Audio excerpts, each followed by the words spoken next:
Karis here, and I am super excited for today's flip through. We are doing the Villains Tarot Deck and Guidebook. This was published by Insight Editions, and it retails for $24.99 US. It was illustrated by Ellie Goldwine, and the guidebook was written by Minerva Singel, Spooky Fat Babe on Instagram. I'll leave her details in the description box below. I am so excited. I am a huge Disney nerd. All of my friends and family know that it's Harry Potter and Disney. I am pretty obsessed. I have these Disney tattoos, and this is one of my many Harry Potter tattoos. I really love Disney. So as soon as they said that this deck was going to be available, I went on and pre-ordered it. It is in a very sturdy 2-piece box,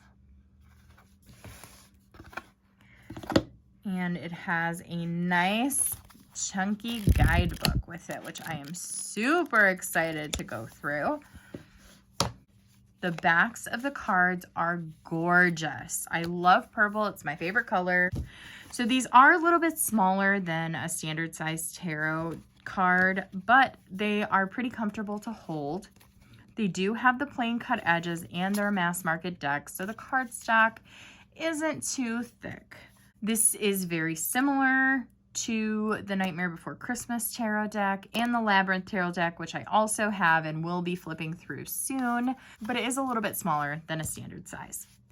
So that being said, let's go ahead and flip through this tarot deck. I'm going to do something a little bit different today, and I'm going to go ahead and talk through the tarot deck flip through. So first up, we have the Fool, who is portrayed by Kronk. You have the little angel and devil Kronk on both shoulders.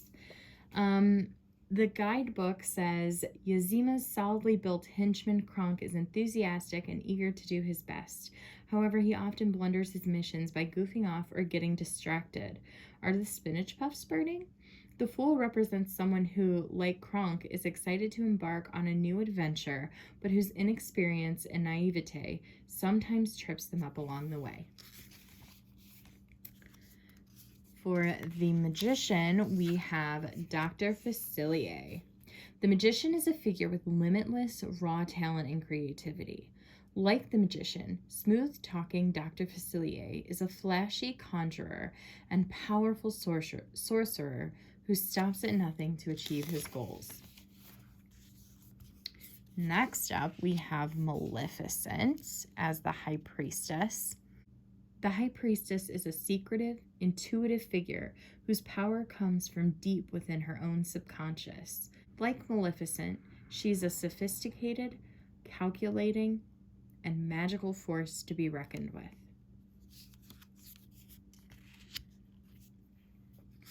Next up, we have the Empress, Mother Gothel.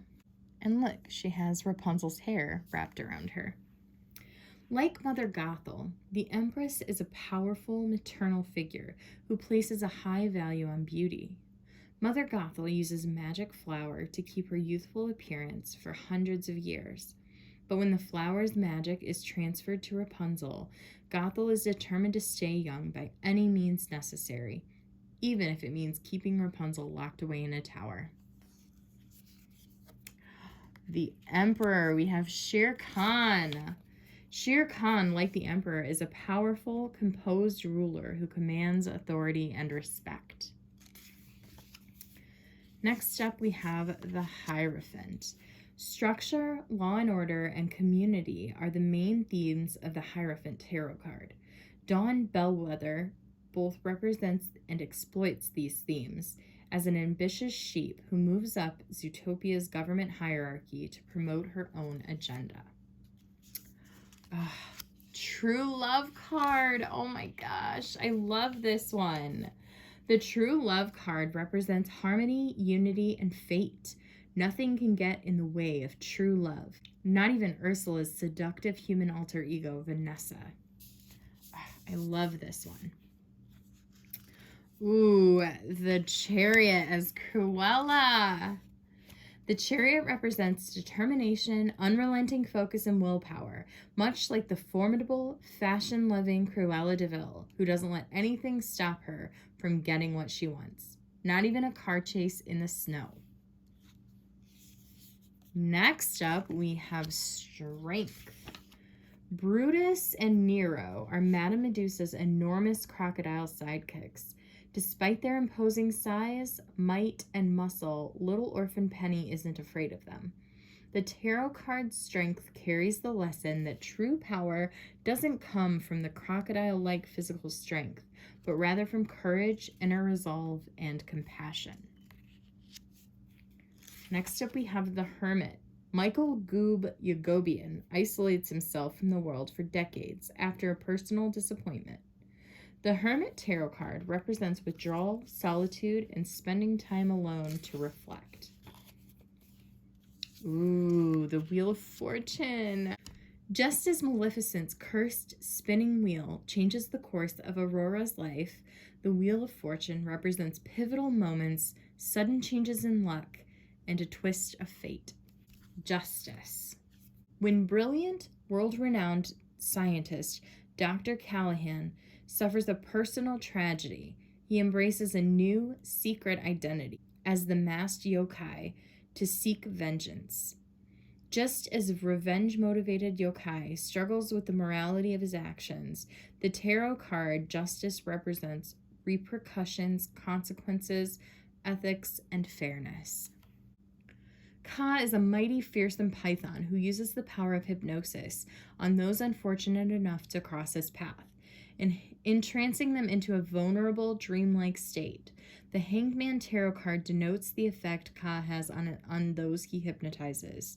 It represents the act of seeing things from a new perspective, accepting unexpected delays, and surrendering to a situation. The tarot card Death represents important transformations, transitions, and rites of passage.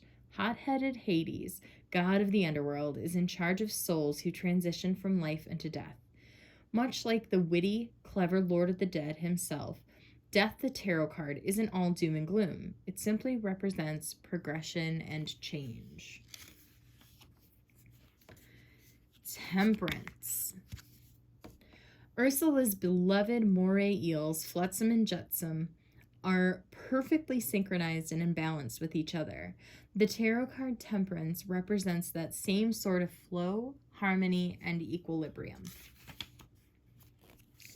The Devil. The powerful, mysterious Chernabog exerts a potential influence over his dancing minions, who are content with their fate as they're thrown into the volcanic fire of Bald Mountain. The Devil Tarot card represents vice and destructive behaviors, but reminds you that, like Chernabog's minions, you have a choice whether or not to participate in them. The Tower. Mother Gothel keeps Rapunzel locked in a tall tower under false pretenses, telling Rapunzel that it's for her own good. The Tower card represents the sudden, dramatic destruction of illusions and facades. The Star. Just as the Queen's magic mirror always responds honestly to any question asked, the Star represents clarity, hope, and the power of truth. The Moon. Uzima serves as long-standing advisor to Emperor Kuzco, but when she's unceremoniously ousted from her position, she schemes to take his place as ruler of the kingdom. The moon represents hidden agendas, betrayal, and secrets, and it warns that there's more going on than meets the eye. Tamatoa, the fearsome giant crab from the realm of monsters, glows like the sun when he covers his enormous shell with priceless riches and bright jewels. The sun represents unbridled joy, triumph, and happiness, which are all feelings displayed by Tamatoa as he celebrates his hoard of shiny treasures. Judgment as the Queen of Hearts. Announcing with royal fanfare, the Queen of Hearts serves as a decisive judge who delivers her verdicts. Off with their heads, with authority. Judgment represents cause and effect, consequences, and though the Queen of Hearts may not be familiar with this concept, forgiveness. And finally, in the majors, the world. The world represents completion, transformation, and achieving goals that have long been worked towards, such as the moment the mysterious, feared, horned king is finally able to summon the cauldron born. Unfortunately, the rest of the cards do not get the same attention in the guidebook, where they discuss why each card is portrayed by who it is portrayed by, but we will go ahead and flip through those as well. I do not remember who that is. Those are the hyenas from The Lion King. Treasure chest from Peter Pan. This looks like the scene in The Little Mermaid where it's like the, or maybe it's The Lion King, like the graveyard scene. Oh yeah, there's Pride Rock. I'm not sure who that is either. And we have Scar and the hyenas. The hyenas.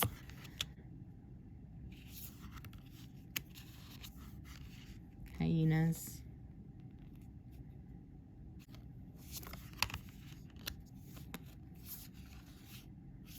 Oh, the King of Coins.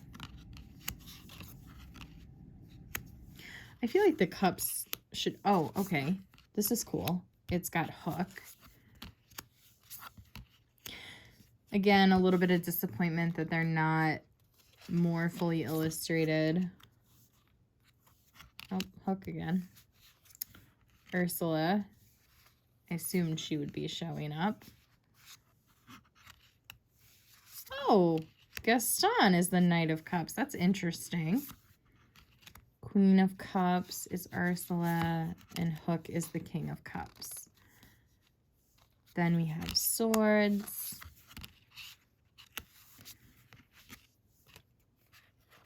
Scar. Lucifer. Love that cat. Scar again. He's pretty popular here. Oh, Lucifer. I love it. Rescue Down Under, right? Cinderella, Stepmother, and then Scar. Jafar. This is the first time we've seen Jafar in the deck. Oh, here he is again. And we have the Poison Apple.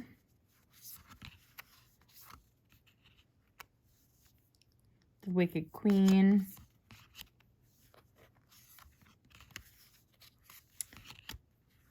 Oh, Iago. Oh, and the Queen of Wands. I love that they have the Queen of Wands both as the Wicked Queen and then as the old witch or the old hag or whatever. And then the King of Wands as Jafar. So that was our flip through of the Villains Tarot. Let's go ahead and give these cards a shuffle.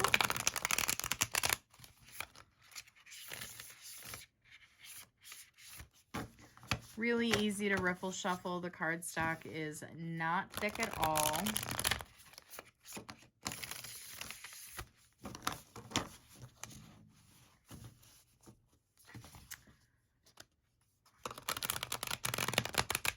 I don't think this deck could hold up to intense shuffling.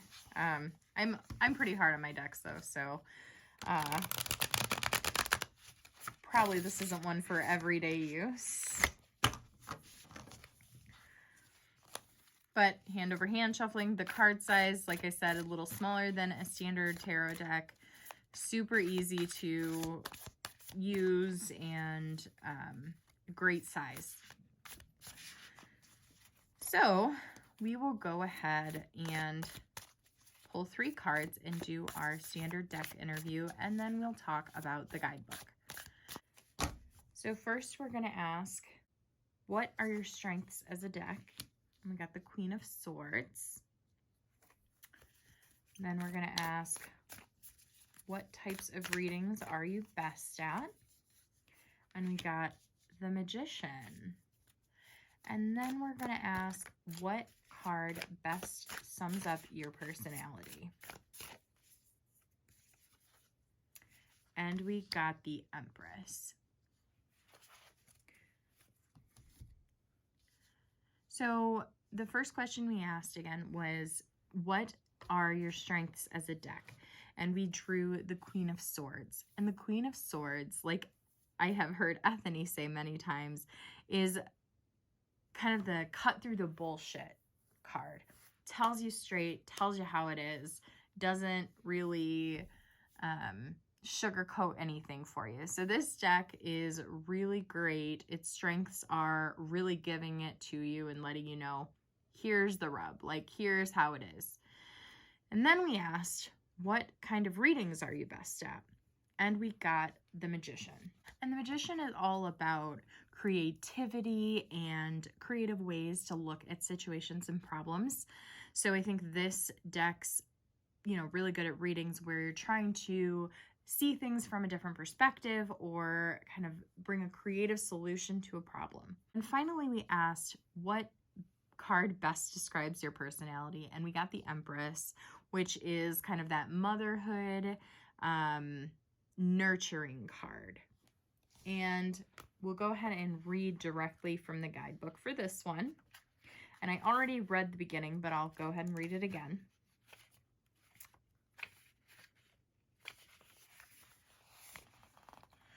Like Mother Gothel, the Empress is a powerful maternal figure who places a high value on beauty. Mother Gothel uses a magic flower to keep her youthful appearance for hundreds of years. But when the flower's magic is transferred to Rapunzel, Gothel is determined to stay young by any means necessary, even if it means keeping Rapunzel locked away in a tower. Upright, the Empress reminds you to appreciate the beauty all around you, but remember that beauty is more than skin deep. Now's a great time to nurture your friendships and connect with the magic and splendor of nature. Gather some friends and go for a stroll outside and enjoy the fresh air. Enchanted flowers, princesses and towers, who knows what magic you may stumble upon. Reversed. Reversed, the Empress indicates personal insecurity and a need for self-love. Take a leaf out of Mother Gothel's book and admire yourself. Stand in front of a mirror and strike a pose. Boost your self-confidence and with positive affirmations. You've got it going on. That tells me that this deck, while maybe at times can be a little full of itself, knows its worth and it values what it brings to the table. So let's talk about this guidebook really quick. Now, first we have the contents here, an introduction. I appreciate the little quotes and stuff. Understanding your deck. And then we go into the major arcana, and it has a full page for each of the cards. And it has that small blurb in the beginning and the upright and reversed meanings. Then when you get to the minor arcana, you have the suits, and then you have a small picture of the cards and what it means upright and reversed. And it does that for each of the cards in the suit. But it doesn't talk specifically about why the cards are what they are. Oh, but sometimes, for instance, it does relate Prince John to why he's the King of Coins. Like Prince John, he loves money. Oh, he's not the sheriff, he's the prince. Okay. Prince John gets carried away with his love of gold as he taxes the poor more and more to increase his own personal wealth. So it does, in some of these, talk specifically about why each character may have been chosen, but not all of them. So I'm interested to dig more and read the guidebook thoroughly just to kind of see which ones it does do that for. And then we have this little section in the back, tarot readings. caring for your deck. Look at Lucifer here and his fun smile. Preparing to read tarot. And then it has fantastic spreads that are specific to this deck. So the Poisoned Apple Tarot spread. I love these. The Diamond in the Rough Tarot spread. Ursula's Cauldron Tarot spread. And then it has a little bit about the author and the illustrator. And Iago here on the last page carrying the lamp. And that's our flip through of the Disney Villains Tarot deck. I will leave the details for this deck in the description box below if you'd like to pick it up for yourself. Otherwise, leave me a comment and let me know what you thought of it. Did you like what cards were chosen or what villains were chosen for each card? What did you think of the guidebook? Are you interested in trying some of the spreads that are in the back? Let me know your thoughts. Don't forget to like and subscribe to my channel. It really helps me out. Also, if you would like to hop on over to my blog, the link is in the description box below as well. There I talk about different things like how to choose a new tarot deck or what you can do to bond with a new deck once you've purchased it. I have other witchy and tarot related posts there as well. So please feel free to click the link below and check it out. Thank you so much for watching and have a great day. Bye.